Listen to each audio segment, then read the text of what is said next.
Hello എല്ലാവർക്കും നമസ്കാരം. പുതിയൊരു വീഡിയോയിലേക്ക് സ്വാഗതം. നമുക്കിന്ന് ഈ വീഡിയോയിലൂടെ ചലഞ്ചസ് ഫേസ്ഡ് ബൈ MSMEs എന്താണെന്ന് മനസ്സിലാക്കാം. അത് micro, medium and small scale എൻ്റർപ്രൈസുകളെയാണ് MSMEs എന്ന് വിളിക്കുന്നത്. ഇതിൽ ഇന്ത്യയുടെ അതായത് MSMEസിന് ഇന്ത്യയിൽ വളരെ വലിയ പ്രാധാന്യമാണ് ഉള്ളത്. ഓക്കെ, അപ്പോൾ ഈ ഇന്ത്യയിലുള്ള MSMEs ഒരുപാട് വെല്ലുവിളികൾ നേരിടുന്നുണ്ട്. അതെന്തൊക്കെയാണെന്നാണ് ഈ വീഡിയോയിലൂടെ ഞാൻ പറയാൻ പോകുന്നത്. നമുക്ക് വിശദമായിട്ട് മനസ്സിലാക്കാം. വീഡിയോയിലേക്ക് കടക്കാം. ചലഞ്ചസ് ഫേസ്ഡ് ബൈ MSMEs അതായത് മൈക്രോ സ്മാൾ ആൻഡ് മീഡിയം എന്റർപ്രൈസുകളെയാണ് MSMEs എന്ന് പറയുന്നത്. ആർ വൈറ്റൽ ഫോർ എംപ്ലോയ്മെന്റ്, അതായത് തൊഴിലവസരങ്ങൾ ഉണ്ടാക്കുന്നതിന്, എക്സ്പോർട്ട് ചെയ്യുന്നതിന്, റീജിയണൽ ഡെവലപ്മെന്റിനൊക്കെ വളരെ ഇമ്പോർട്ടൻ്റ് ആണ്, പ്രത്യേകിച്ച് ഇന്ത്യ പോലെ രാജ്യത്ത്. ഓക്കെ, എന്നാലും despite their importance they face several structural and operational challenges. അത് ഓപ്പറേറ്റ് ചെയ്തുകൊണ്ട് പോകണമെങ്കിലും അതിൻ്റെ സ്ട്രക്ചറലായിട്ടുള്ള കാര്യത്തിൽ ഒരുപാട് ചലഞ്ചസ്, വെല്ലുവിളികൾ ഇത് നേരിടുന്നുണ്ട്. അപ്പോൾ ആ വെല്ലുവിളികൾ എന്തൊക്കെയാണെന്നാണ് ഈ വീഡിയോയിൽ ഞാൻ പറയാൻ പോകുന്നത്.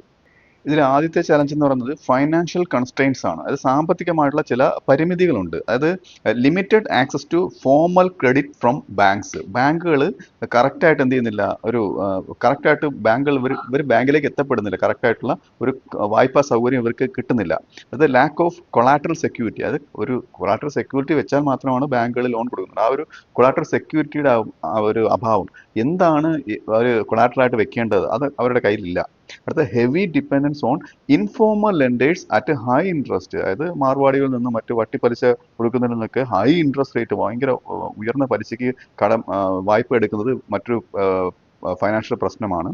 അടുത്തത് delayed payments from buyers causing cash flow problems, അതായത് ആൾക്കാർ ഇവരിൽ നിന്ന് സ്മാൾ സ്കെയിൽ ഇൻഡസ്ട്രീസിൽ നിന്ന് സാധനങ്ങൾ മേടിക്കും, പക്ഷേ അവർ മേടിക്കുന്ന ആൾക്കാർ താമസിച്ചാണ് പൈസ കൊടുക്കുന്നത്. അപ്പോൾ അവർക്കത് റീഫണ്ട് ചെയ്യാൻ പറ്റാതെ വരുന്ന ഇഷ്യൂസും ഉണ്ട്.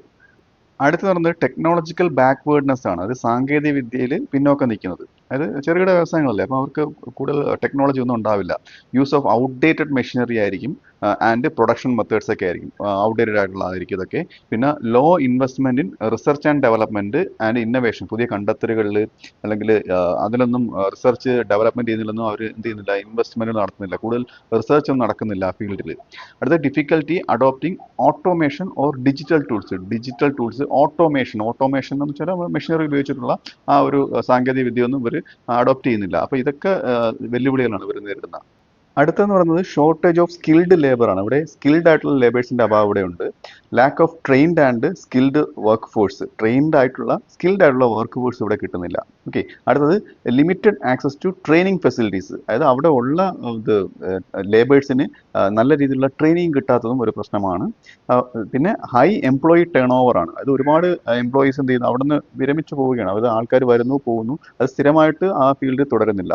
ഇതൊക്കെ ഷോർട്ടേജ് ഓഫ് സ്കിൽഡ് ലേബറിൽ വരുന്ന ഒരു വെല്ലുവിളികളാണ്.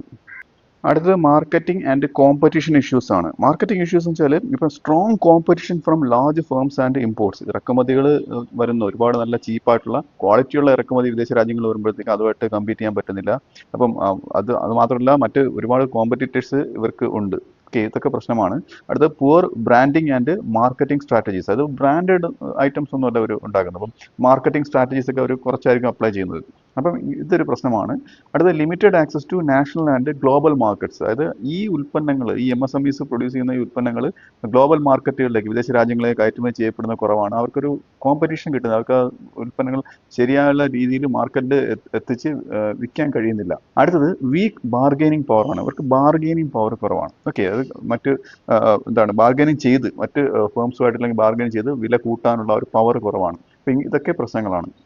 അടുത്തെന്ന് പറയുന്നത് റെഗുലേറ്ററി ആൻഡ് കംപ്ലയൻസ് ബേർഡൻ ആണ്. റെഗുലേറ്ററി ബേർഡൻ എന്ന് പറയുമ്പോഴത്തേക്ക് ഇപ്പം ഒരു ഗവൺമെന്റ് ഒരു MSME എന്ത് ചെയ്യാൻ അനുവദിക്കുന്നില്ല, ചില റെഗുലേഷൻ കൊണ്ട് അത് ഓപ്പൺ അപ്പ് ആവാൻ സമ്മതിക്കാതെ വരുന്നു. ഓക്കെ, പിന്നെ കംപ്ലയൻസ്, അതായത് സമ്മതം കിട്ടുന്നില്ല, ഓപ്പറേറ്റ് ചെയ്യാനുള്ള സമ്മതം കിട്ടുന്നില്ല. അപ്പം ഇതിൽ വരുന്നത് കോംപ്ലക്സ് പ്രൊസീജിയേഴ്സ് ഫോർ രജിസ്ട്രേഷൻ. അതൊരു MSME രജിസ്റ്റർ ചെയ്യാൻ വരുമ്പോഴത്തേക്ക് ഒരുപാട് പ്രൊസീജിയർ വരും, ടാക്സേഷൻ വരും, GST, ഇങ്ങനെയുള്ള കാര്യങ്ങൾ, ലൈസൻസിങ്, അതിന് ലൈസൻസ് എടുക്കണം, ഇങ്ങനെയുള്ള കാര്യങ്ങൾ പറയുമ്പോഴത്തേക്ക് അത് കുറേ ഡിലേ ആവും. അത് ഫ്രീക്വന്റ് പോളിസി ചേഞ്ചസ്, അത് ഗവൺമെന്റ് നയം ഇടയ്ക്കിടയ്ക്ക് ഇങ്ങനെ ചേഞ്ച് ചെയ്തുകൊണ്ടിരിക്കുമ്പോഴത്തേക്ക് ഇവർക്കത് പ്രശ്നമായിട്ട് ബാധിക്കും. അത് time and cost involve in compliance, അതായത് അനുമതി കിട്ടുന്നതിന്, ഗവൺമെന്റ് ഈ അനുവാദം കിട്ടുന്നതിന്, ഓപ്പറേറ്റ് ചെയ്യുന്നതിനുള്ള അനുവാദം കിട്ടുന്നതിന് ഒരുപാട് സമയമെടുക്കുന്നു. ഇതൊക്കെ പ്രശ്നങ്ങളാണ്. അടുത്തെന്ന് പറയുന്നത് ഇൻഫ്രാസ്ട്രക്ചറൽ പ്രോബ്ലംസ് ആണ്. ഓക്കെ, ഇപ്പം ഇൻഫ്രാസ്ട്രക്ചർ ആകുമ്പോഴത്തേക്ക് ഇപ്പം ഇനാഡിക്വേറ്റ് പവർ സപ്ലൈ കിട്ടുന്നില്ല. കറക്റ്റ് പവർ സപ്ലൈ കിട്ടാതെ വരുമ്പോഴത്തേക്ക് അത് ഓപ്പറേറ്റ് ചെയ്യാൻ പറ്റാതെ വരും. ആൻഡ് ഹൈ എനർജി കോസ്റ്റ് ഒക്കെ വരും. കിട്ടിയാൽ തന്നെ ഒരുപാട് എനർജി കോസ്റ്റ്, കാരണം ഇലക്ട്രിസിറ്റി ബില്ലുകൾ എന്താണോ എനർജിക്ക് ഉപയോഗിക്കുന്നത് അതിന് ഒരുപാട് കോസ്റ്റ് ഉണ്ടാവുന്ന സാഹചര്യമുണ്ട്. അടുത്തത് poor transport and logistic facilities. ഉൽപ്പന്നങ്ങൾ ഇപ്പോൾ റോ മെറ്റീരിയൽസ് എത്തിക്കുന്ന കാര്യത്തിലായാലും ഫിനിഷ്ഡ് പ്രൊഡക്ട്സ് കസ്റ്റമേഴ്സിൽ എത്തിക്കുന്ന കാര്യത്തിലായാലും ഈ ഗോഡൌണിൽ നിന്നുള്ള മൂവ്മെന്റ്, ആ ലോജിസ്റ്റിക്സ് ഒക്കെ പുവറാണ്, നല്ല രീതിയിലുള്ള ആ ഒരു ഫെസിലിറ്റി കിട്ടുന്നില്ല. അടുത്ത limited access to digital infrastructure in rural areas. അതായത് ഇപ്പം ഡിജിറ്റൽ ഇൻഫ്രാസ്ട്രക്ചർ എന്ന് വെച്ചാൽ ഇപ്പം ആ ഒരു പ്രൊഡക്റ്റ്, ഒരു പ്ലാന്റ് ഓപ്പറേറ്റ് ചെയ്യുന്നതിനുള്ള ആ സോഫ്റ്റ്വെയറുകൾ, ഇങ്ങനെയുള്ള കാര്യങ്ങൾ. അപ്പോൾ ആ ഒരു ഇൻഫ്രാസ്ട്രക്ചർ കിട്ടാതെ വരുമ്പോഴത്തേക്ക് കാര്യങ്ങൾ സ്മൂത്ത് ആയിട്ട് നടക്കുന്നത്, അതായത് ഫാസ്റ്റ് ആൻഡ് കസ്റ്റമേഴ്സിന്റെ ആവശ്യം അനുസരിച്ച് അവർക്ക് ഡെലിവർ ചെയ്യാൻ കഴിയാതെ വരുന്നു. ഇങ്ങനെയുള്ള പ്രശ്നങ്ങളൊക്കെ ഉണ്ട്. അടുത്ത പ്രശ്നം വെച്ചാൽ ഡിലേഡ് പേയ്മെന്റ്സ് ആണ്. ഇപ്പോൾ large firms often delay payments. ഇപ്പോൾ ലാർജ് ഫേംസുമായിട്ട് എന്തെങ്കിലും ഡീലിംഗ് ഉണ്ടെന്നുണ്ടെങ്കിൽ അവരെന്ത് ചെയ്യും, ഈ MSMEസിന് കൊടുക്കേണ്ട ആ പേയ്മെന്റ് ഡിലേ ചെയ്യുമ്പോഴത്തേക്ക് ഇവർക്ക് വേണ്ടുന്ന ഫൈനാൻസ് എത്താതെ വരുന്നു. ഓക്കെ, ഇങ്ങനൊരു പ്രശ്നമുണ്ട്. അടുത്തത് leads to working capital shortages.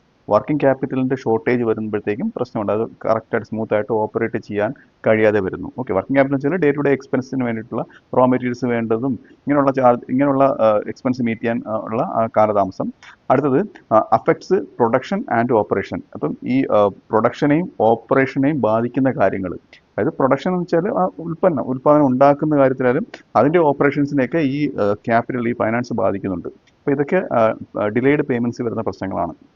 അടുത്തത് limited access to global markets. അതായത് ഗ്ലോബൽ മാർക്കറ്റിലേക്ക് വേണ്ടുന്ന സാധനങ്ങൾ എത്തിക്കാൻ കഴിയാതെ വരുന്നത് MSMEസിൽ നിന്ന്. അപ്പോൾ അത് എടുത്ത് പറഞ്ഞു കഴിഞ്ഞാൽ lack of knowledge about export procedures. എന്തൊക്കെയാണ് എക്സ്പോർട്ട് പ്രൊസീജിയേഴ്സ്, അതിൻ്റെ ലൈസൻസ് എങ്ങനെ എടുക്കണം, ഏതൊക്കെ രാജ്യങ്ങളിലാണ് ഇതിന് ഡിമാൻഡ് ഉള്ളത്, എവിടെ വിൽക്കണം, ഇങ്ങനെയുള്ള കാര്യങ്ങളൊക്കെ അറിയാതെ വരുന്നു. അതൊരു പ്രശ്നമാണ്. ഇപ്പോൾ difficulty meeting international quality standard. അത് ഇന്റർനാഷണൽ ക്വാളിറ്റി സ്റ്റാൻഡേർഡ് ഉണ്ടെങ്കിലേ കയറ്റുമതി ചെയ്യാൻ പറ്റത്തുള്ളൂ. അപ്പം MSMEസിൽ നേരത്തെ പറഞ്ഞു, ഇപ്പം ഇൻഫ്രാസ്ട്രക്ചറെ കുറവാണെന്ന്. ഓക്കെ, പവർ ഷോർട്ടേജ്, ഇങ്ങനെയുള്ള കാര്യങ്ങൾ വരുമ്പോഴത്തേക്ക് ഡിജിറ്റൽ ഇൻഫ്രാസ്ട്രക്ചർ, ഇതിൻ്റെയൊക്കെ ഷോർട്ടേജ് വരുമ്പോഴത്തേക്ക് ആ ഒരു ക്വാളിറ്റി സ്റ്റാൻഡേർഡ് മീറ്റ് ചെയ്യാൻ കഴിയാതെ വരുന്നു. അടുത്തത് high logistics and compliance cost. അതായത് ലോജിസ്റ്റിക് കോസ്റ്റ്, ട്രാൻസ്പോർട്ടേഷൻ കോസ്റ്റ് ഉൾപ്പെടെയുള്ള ലോജിസ്റ്റിക് കോസ്റ്റുകൾ, പിന്നെ കംപ്ലയൻസ് കോസ്റ്റ്, അതായത് എക്സ്പോർട്ട് ചെയ്യാനുള്ള അനുമതി വേണം, ഗവൺമെൻറ് അനുമതിക്ക് കാത്തു നിൽക്കുന്നത്, ഇങ്ങനെയുള്ള പ്രശ്നങ്ങളൊക്കെ വരുന്നു. ചുരുക്കി പറഞ്ഞാൽ MSMEസ് ഫേസ് ചെയ്യുന്ന പ്രശ്നങ്ങൾ ഫൈനാൻഷ്യൽ ആയിട്ടുള്ള പ്രശ്നങ്ങൾ, ടെക്നോളജിക്കലായിട്ടുള്ള പ്രശ്നങ്ങൾ, ലേബർ പരമായിട്ടുള്ള പ്രശ്നങ്ങൾ, മാർക്കറ്റിംഗ് സംബന്ധമായിട്ടുള്ള പ്രശ്നങ്ങൾ ആൻഡ് ഇൻഫ്രാസ്ട്രക്ചറൽ ചാലഞ്ചസ്. ഇത്രയും പ്രശ്നങ്ങൾ MSMEസ് നേരിടുന്നുണ്ട്. That limit their growth and competitiveness. അപ്പോൾ ഇത് അവരുടെ വളർച്ചയും അവരുടെ ആ ഒരു കോമ്പറ്റിറ്റീവ്നെസ്സിനെയും ലിമിറ്റ് ചെയ്യുന്നുണ്ട്. അപ്പോൾ ഈ വീഡിയോ നിങ്ങൾക്ക് മനസ്സിലായെന്ന് വിശ്വസിക്കുന്നു. അടുത്ത വീഡിയോയുടെ മറ്റൊരു വിഷയമായി വീണ്ടും കാണാം.